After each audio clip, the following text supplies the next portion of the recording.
Assalamualaikum warahmatullahi wabarakatuh. Selamat pagi anak-anak. Bagaimana kabar kalian? Semoga hari ini anak-anak dalam keadaan sehat dan siap belajar. Sebelum belajar, yuk kita berdoa dulu agar kita mendapatkan ilmu yang bermanfaat. Berdoa mulai.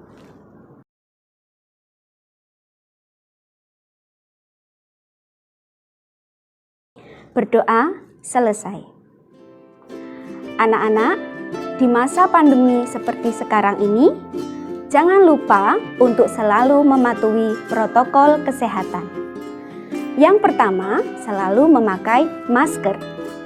Yang kedua, mencuci tangan menggunakan sabun. Dan yang ketiga, melakukan social distancing atau menghindari kerumunan. Anak-anak, hari ini kita akan mempelajari tema 9, Kayanya Negeriku. Subtema 1, Kekayaan Sumber Energi di Indonesia, pembelajaran 4. Adapun tujuan pembelajarannya sebagai berikut. 1. Dengan melakukan pengamatan, siswa dapat mengidentifikasi perilaku-perilaku yang menunjukkan pelaksanaan hak dan kewajiban dalam kehidupan sehari-hari dengan penuh kepedulian. 2. Dengan melakukan pengamatan dan observasi, siswa dapat menemukan contoh perilaku yang menunjukkan hak dan kewajiban dalam kehidupan sehari-hari dengan penuh kepedulian. 3. Dengan melakukan wawancara, siswa dapat mengetahui akibat jika manusia tidak melaksanakan kewajiban terhadap lingkungan. Mari anak-anak, kita mulai kegiatan pembelajaran pada hari ini, yaitu pembelajaran 4. Pada pembelajaran yang lalu, kita telah mengetahui jenis-jenis sumber daya energi. Kita pun seharusnya makin tahu dan makin bijak memanfaatkan sumber daya energi yang ada. Anak-anak, mari kita baca bacaan yang berjudul Hemat Energi, Hemat Biaya. Hemat energi adalah mempergunakan energi yang ada dengan seperlunya saja. Energi yang kita gunakan tidak dapat diperbarui. Oleh karena itu, kita harus mempergunakannya sehemat mungkin. Apabila kita hemat menggunakan energi, kita pun akan menghemat biaya. Contoh energi yang perlu kita hemat penggunaannya adalah listrik. Listrik merupakan energi yang tidak dapat dilihat, namun dapat kita rasakan manfaatnya. Listrik sangat berpengaruh terhadap kehidupan manusia. Pada saat ini, listrik sangat berperan dalam membantu berbagai aktivitas manusia sehari-hari. Untuk mendapatkan listrik, manusia harus bersusah payah membuat berbagai macam pembangkit listrik.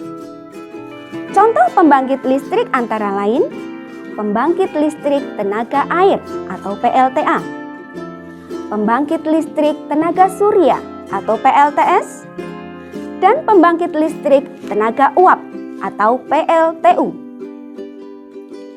Setiap pembangkit listrik ini memerlukan biaya yang sangat besar dalam pembangunannya. Oleh karena itu, kita harus berhemat dalam menggunakan listrik. Keberadaan listrik juga memakan biaya yang sangat tinggi. Kita harus membayar biaya pemasangan listrik di rumah dan harus membayar biaya penggunaan setiap bulannya. Semakin boros menggunakan listrik, maka akan semakin besar pula beban biaya yang harus dibayar. Oleh karena itu, mulai sekarang dan seterusnya, marilah kita berhemat listrik dengan cara sebagai berikut. 1. Tidak menyalakan lampu pada siang hari. 2. Menyalakan lampu hanya jika diperlukan. 3. Lampu dinyalakan maksimal 10 jam setiap hari. Yang keempat, mematikan peralatan elektronik jika tidak digunakan. 5. Menggunakan listrik seoptimal mungkin. Nah, anak-anak, setelah tadi membaca bacaan yang berjudul Hemat Listrik, Hemat Biaya, sekarang ayo kita lanjutkan ke tugas pertama. Jawablah pertanyaan berikut ini. 1. Mengapa kita harus berhemat energi? 2. Coba jelaskan. Dengan menghemat energi, maka akan menghemat biaya. 3. Bagaimanakah cara menghemat listrik? Silahkan pertanyaan-pertanyaan itu kamu jawab dan kamu tulis dalam buku tugasmu.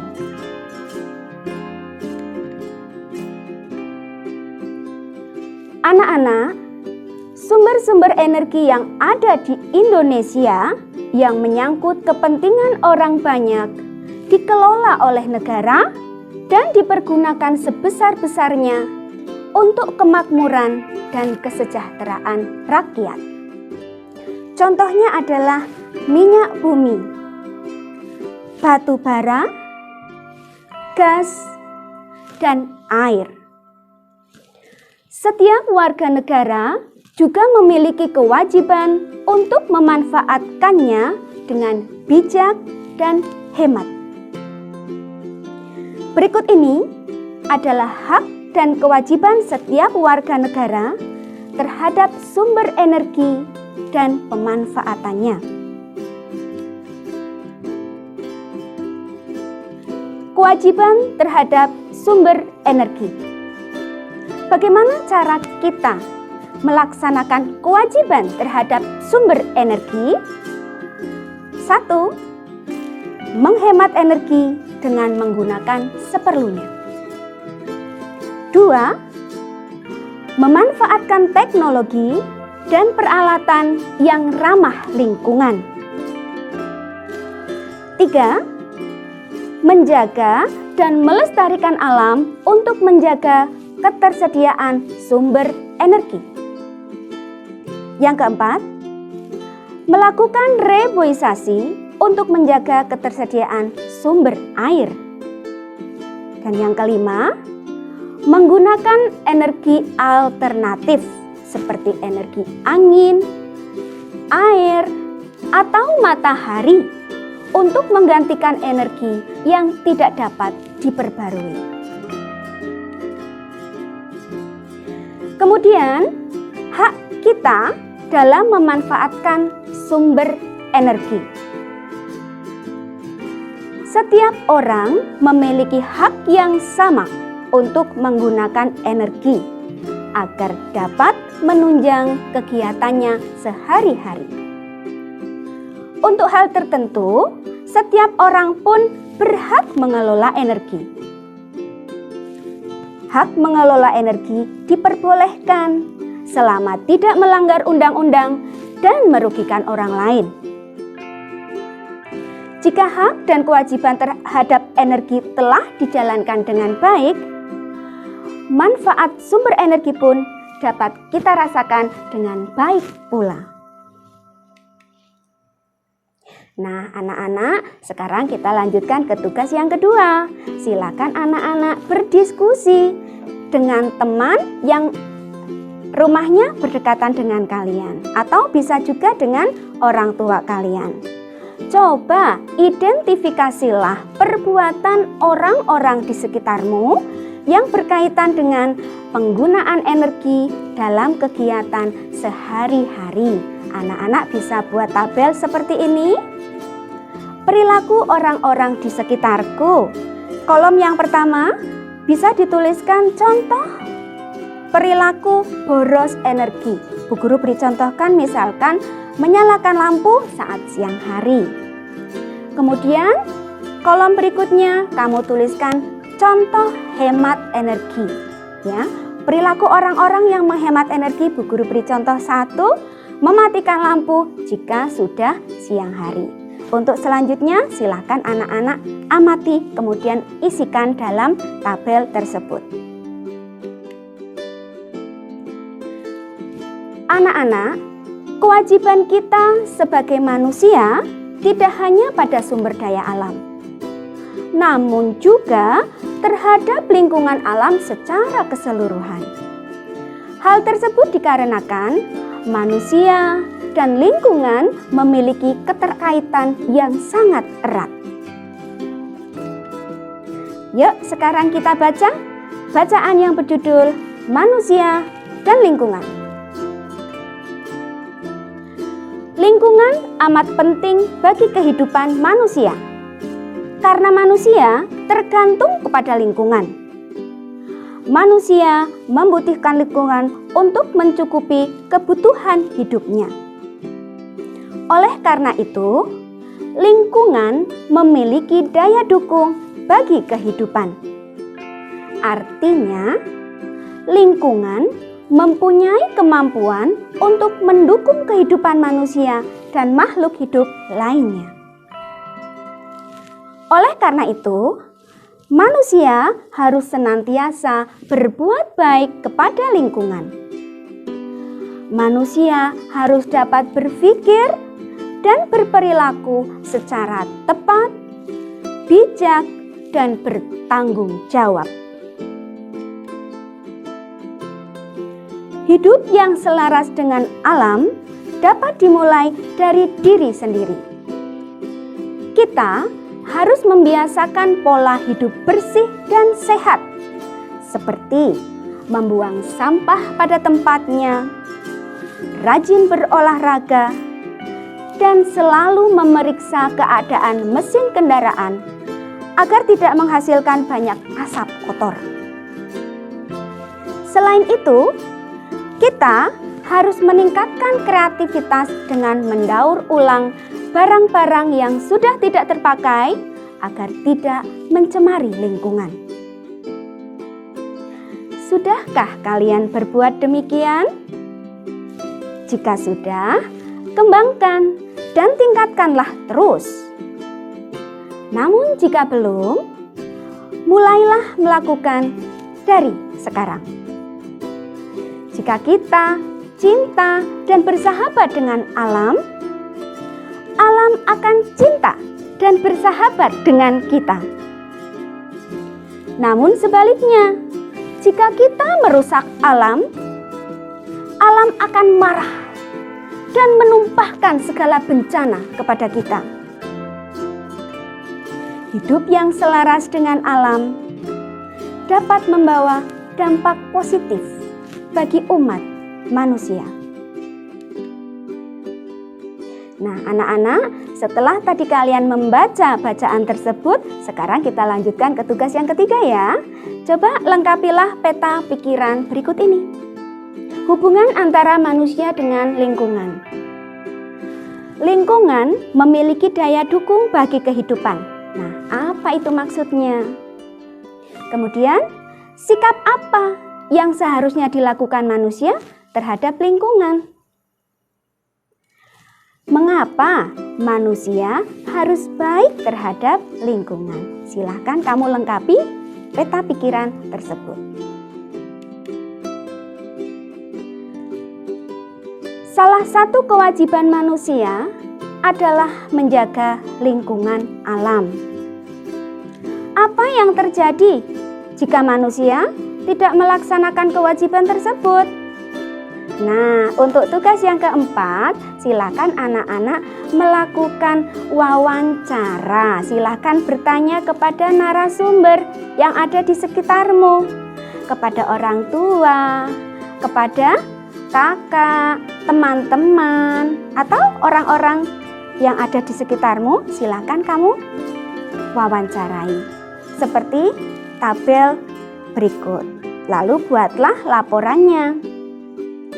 Kapan kamu melakukan wawancara? Silakan ditulis tanggalnya dan tulis pula data hasil wawancara tersebut. Narasumbernya siapa? Kamu tuliskan namanya. Kemudian pertanyaannya apa? Kamu tuliskan, dan jawaban dari masing-masing narasumber silakan kamu tuliskan.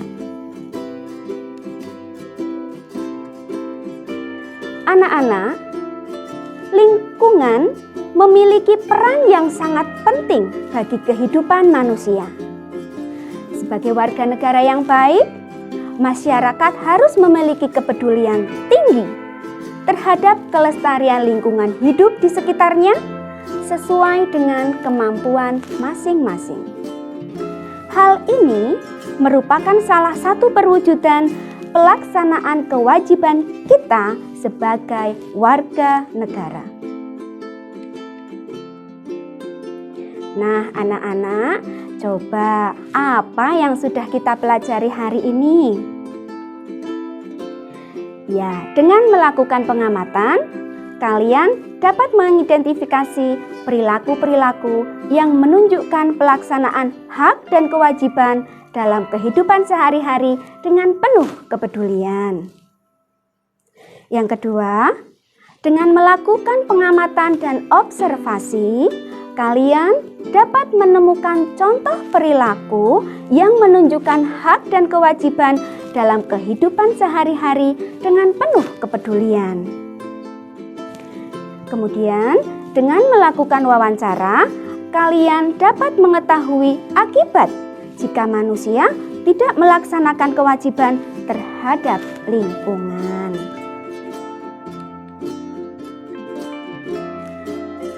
Anak-anak, alhamdulillah kita sudah melaksanakan pembelajaran tema 9, subtema 1, pembelajaran yang keempat.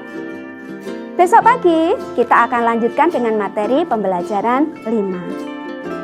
Jangan lupa untuk selalu berbuat kebaikan, rajin beribadah, rajin belajar, dan tetap menjaga kesehatan. Tetap semangat. Wassalamualaikum warahmatullahi wabarakatuh.